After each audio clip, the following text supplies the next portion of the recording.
Many of you want to be great, but the truth is being great is going to require a high level of scrutiny. Some of us want to be great, but we don't want anybody to criticize us. We don't want anybody to give us constructive criticism. And the truth is, in order to be great, you're going to have to go through all of that. You're going to have to go through times where people talk about you. You're going to have to go through times where people are trying to stop you and block you from your destiny. But all of this comes as part of the cup, if you will, in order to get to a place of greatness and success.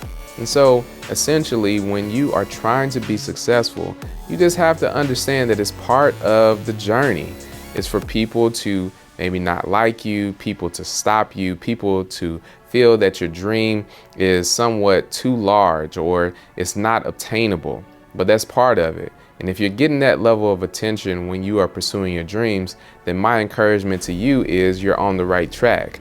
No successful leader, no successful person has ever gotten to a place that they are without some level of turbulence, some level of opposition. Sometimes you have to swim upstream, but guess what? In streaming upstream, you'll get to the place that you're supposed to be.